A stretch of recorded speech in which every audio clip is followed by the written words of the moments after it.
Liquid Death is selling iced tea cans containing Ozzy Osbourne's DNA.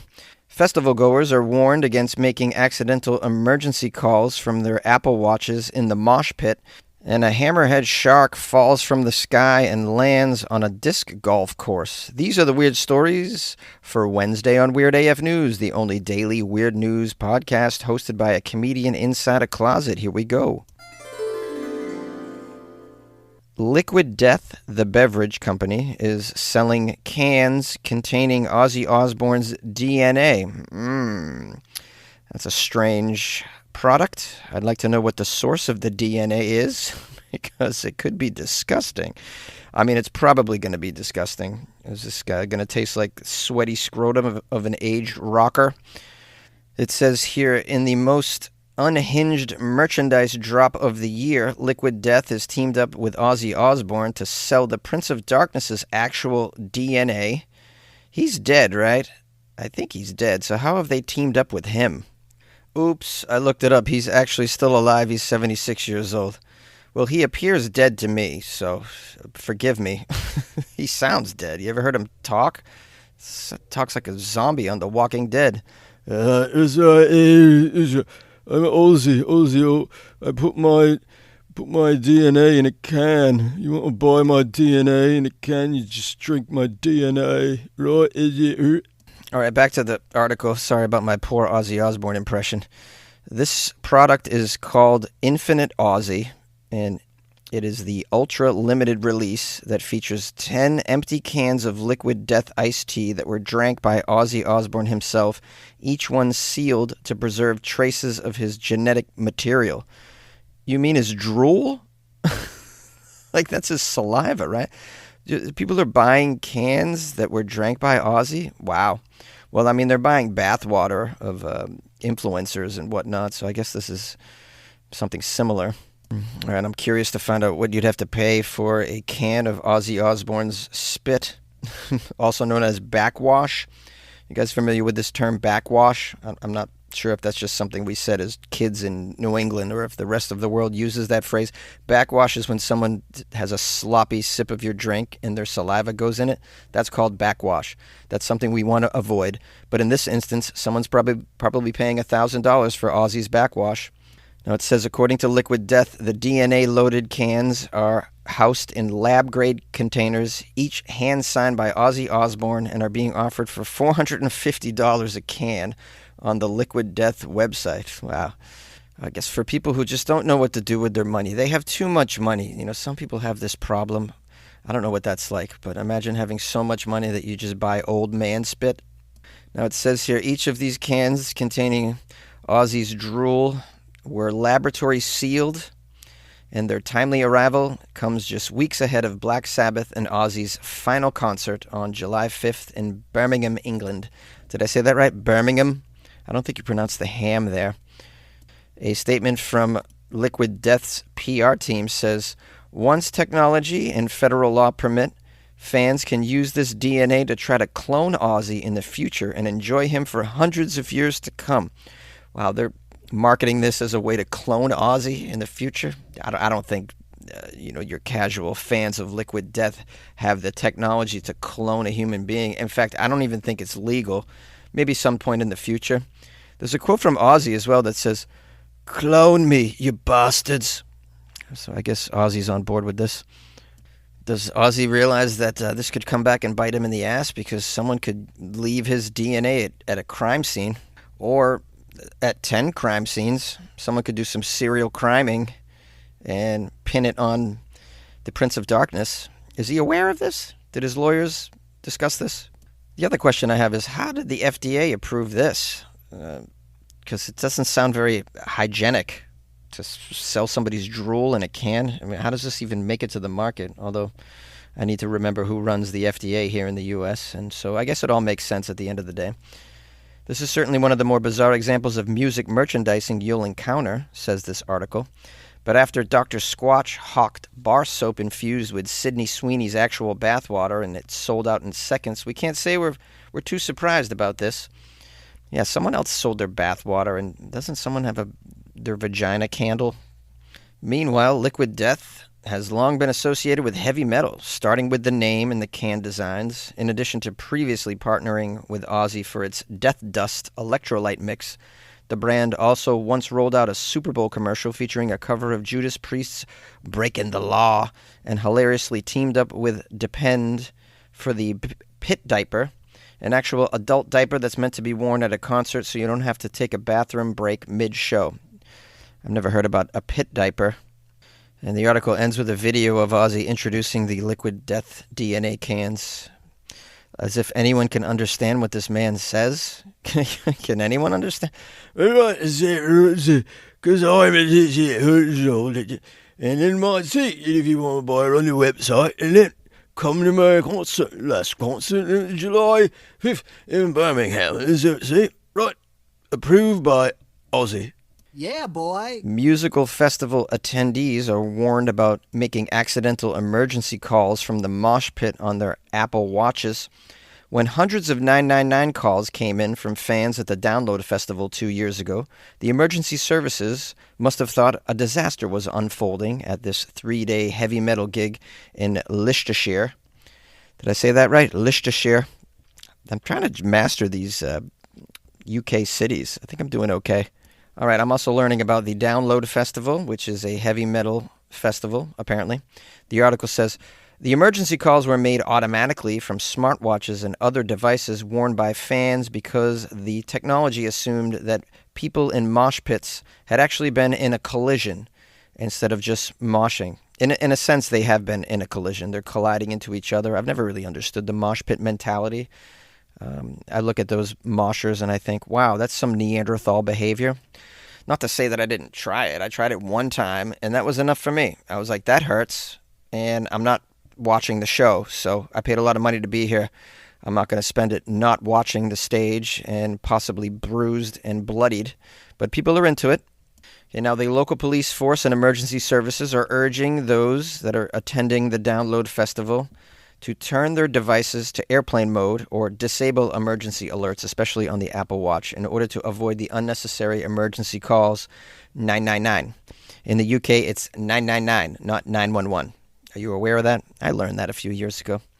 That's a fun fact you can share at your office. 999, the emergency number in the UK. 9999999. Fun to say with a German accent. 9999999. The Leicestershire police say in previous years, due to wearable technology issues, they saw a rise of nearly 700 extra 9999 calls in a weekend. They made a statement on their social media. All those calls had to be assessed to ensure that there is a threat or not, that there was risk or harm, taking their contact handlers away from answering true emergency calls was an issue. Police are asking fans and attendees to stay on the line if their device makes an accidental 999 call, or to answer any callbacks made by the emergency teams in order to let them know that they are actually safe and made the call by mistake. Wow, what a nightmare. Can't you just put the Apple Watch on mosh pit mode? There's not a mosh pit mode? It would seem that that would be helpful. Or like, for weddings, let me be specific, post-wedding dances, because if you do the chicken dance, you might call 999. Because from my understanding, the watch measures wrist acceleration. So any sort of dancing, even high-fiving too aggressively could set it off, I'd imagine. You'd also might want to take it off if you plan on being very active with your wrist in your own personal time. You know what I'm talking about. Now, in case you live under a rock and don't know, some wearable technologies that are out there in the market include a crash detection feature. Apple's watches, for instance, will sound an alarm and display an alert if they detect a severe car crash. Unless the alert is canceled, the device calls the emergency services after a 30-second countdown. And if you are banging up against other human beings, swaying your arms, just acting a fool, there's a good chance you might sound off that car crash feature. It says about 75,000 people are expected to attend the Download Festival in Donington Park, which is a racetrack near Castle Donington in Leicestershire, for what the organizers call the UK's premier rock festival. It's the premier rock festival. So I'm sure it's very fun. A lot of kids in Crocs moshing. Although I don't recommend moshing in Crocs. Can you mosh in Crocs? That doesn't seem safe. You want some boots or some sort of toe covering that's adequate, because you might get stepped on. I don't think Crocs are good for mosh pits. Anybody out there ever mosh in your Crocs? I can testify. Now, in case you're wondering, some of the acts that are going to be featured at the Download Festival are Green Day, Sleep Token, and Korn. Those are the headline acts. The organizers of the festival have a message, quote, "For everyone's safety and comfort, we ask that you don't bring any fake or replica weapons, including swords, guns, or other realistic-looking props. These items can cause confusion during security checks and may be mistaken for real weaponry by our teams or the police. They can also be quite distressing to the other festival goers."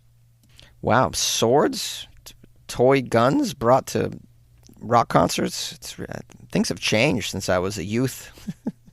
We just, brought ourselves. We tried to sneak in alcohol whenever we could, usually in the form of shoving some nips down our pants. Are you guys familiar with the term nips? Very small bottles of liquor. Used to shove them in our underwear and try and sneak them in. And because we didn't have smartphones, we actually enjoyed the concert. We watched it. It was pretty amazing back then. Why does the United States pay higher drug prices than other countries? Because America's the only country in the world where 340B hospitals mark up drug prices and PBM middlemen charge billions in hidden fees. Meanwhile, Americans subsidize the research and development for new cures. Other countries benefit, but don't pay their fair share. Crack down on the middlemen. End the free riding. Lower drug prices. Go to balancethescales.org to learn more. Paid for by Pharma. A hammerhead shark fell from the sky and landed on a disc golf course. This took place in South Carolina, Myrtle Beach. It's a bird. It's a plane. No, guys. It's just simply a hammerhead shark falling from the sky. So basically, Sharknado is a documentary, is what they're telling you. It says a group of disc golfers witnessed a baby hammerhead shark fall from the sky while in the middle of a game in Myrtle Beach. Are you sure it was a baby shark and not something else? I mean, the guys that I know that play disc golf, they're very high all the time. They smoke so much weed, the disc golfers that I know. I mean, are we sure it wasn't just a piece of wood that fell that these stoners thought was a baby shark? No, how's it go? Baby shark, do. Okay, we have here resident Jonathan Marlowe, 44 years old, loves disc golf, probably unemployed. He says him and 3 of his friends were at hole number 11 at the Splinter City disc golf course in Myrtle Beach when they saw an osprey carrying its latest catch in its mouth. Oh, so this fell from a bird, not a plane. I thought it might have fell from a plane. Maybe it was the pilot's lunch or something. No, the osprey dropped its breakfast, it says, and that's when the boys went to investigate. They assumed it was a fish at first, but the closer they got, they realized it was something way more extraordinary.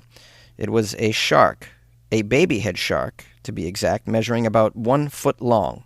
There's a quote here from Jonathan, one of the disc golfers, who says, "Oh, man, I never seen a hammerhead in real life, man.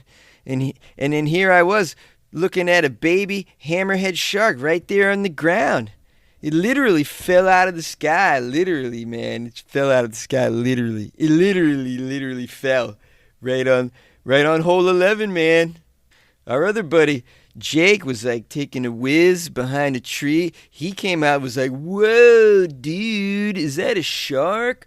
Or is it like a dolphin?" We went back and forth on that because none of us had ever seen a hammerhead shark. They're kind of weird looking, but yeah.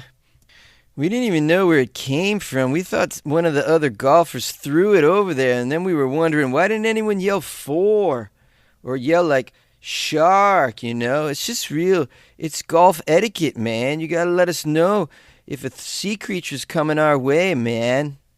The disc golf course is adjacent to Myrtle Beach State Park and is about half a mile from the ocean, so the group considered taking life-saving measures to return the shark to the water, but ultimately, because the shark was no longer alive, they decided against it.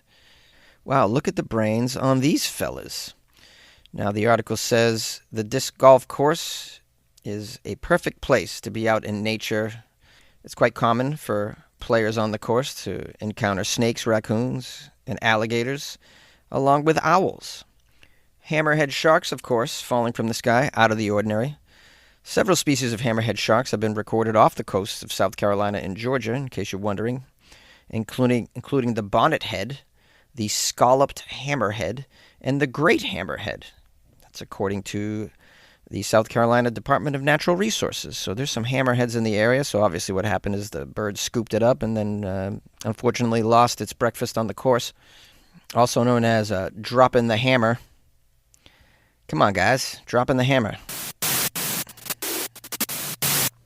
This episode is brought to you by eBay. We all have that piece. The one that's so you've basically become known for it. And if you don't yet, fashionistas, you'll find it on eBay. That Miu Miu red leather bomber, the Custo Barcelona cowboy top, or that Patagonia fleece in the 2017 colorway. All these finds are all on eBay, along with millions of more main character pieces backed by Authenticity Guarantee. eBay is the place for pre-loved and vintage fashion. eBay, things people love. Weird news in the summertime. Weird news in the summertime. How's your summer going, guys? Are you guys, do you have sufficient air conditioning where you at? We got some lovely weather here in Southern California. It's 80s, sunny, beautiful. I hope everything's going well. I want to give some shout-outs here to people that have reached out to me and been very cordial and supportive. First up, we have... I want to give Noel a shout-out. He's from a podcast that's very popular called Stuff They Don't Want You to Know. Super cool show, and I'm so flattered. Noel mentioned me and Weird AF News on the show. Says he's a fan, and we've been DMing on Instagram. Very nice guy, and I'm just grateful that a very popular podcast has thrown some love my way. So I just wanted to return the favor, and I checked out the podcast. It's awesome. It's really funny. The guys are super smart. They do a lot of conspiracy-related stuff. They do historical pieces, and they do strange news. So if you like weird things and conspiracies, just want to learn things that you had no idea existed or were happening, then I recommend the Stuff They Don't Want You to Know podcast. It's super cool. So shout out to Noel and the hosts of the show. Also shout out to Andy and Sandra in the UK who sent me an amazing email that contains a review that they gave me on Amazon. It's 5 stars, and it's called Funniest Stuff I've Heard in Years. They wrote, the home of Florida Friday, Jonesy digs out the most absurd and funny news items from around the world the mainstream news never brings you, all thrown in with his unique blend of humor and song. Check out Alligators Everywhere. Sing it, Jonesy. It's my ringtone. Wicked, brilliant, bloody marvelous. Highly recommended. Tune in, drop out. Addictive stuff. I like that tune in, drop out. That's Timothy Leary reference, who's a hero of mine, actually. So anyways, I appreciate that review. It's on the UK Amazon, which is a site I need to become more familiar with because everybody on there is giving me 5 stars. It's not like the Amazon in the US one where I'm getting mixed reviews here. I'm beloved in the UK, apparently. Andy and Sandra also, it looks like they used AI, but they created, 12 images of Weird AF News carved into, in a crop circle format, so in a field next to Stonehenge. So it's the logo next to Stonehenge, done by AI, but it looks so cool, and I'm going to share this on social media, so I just want to give them a thank you. They support the show. They're members of the Patreon as well. Super cool people. So shout out to Andy and Sandy. You guys can always email me stuff like this, especially if you leave a review of the shows. Do a screenshot and send it on over. I can't speak.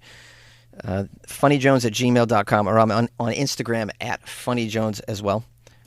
And as always, if you want to support the show, go to weirdafnews.com, where you can join the Patreon or you can buy me a coffee. So be good. All right? Behave yourself, guys. Watch out for the falling baby sharks. Doot, doot, doot, doot, doot.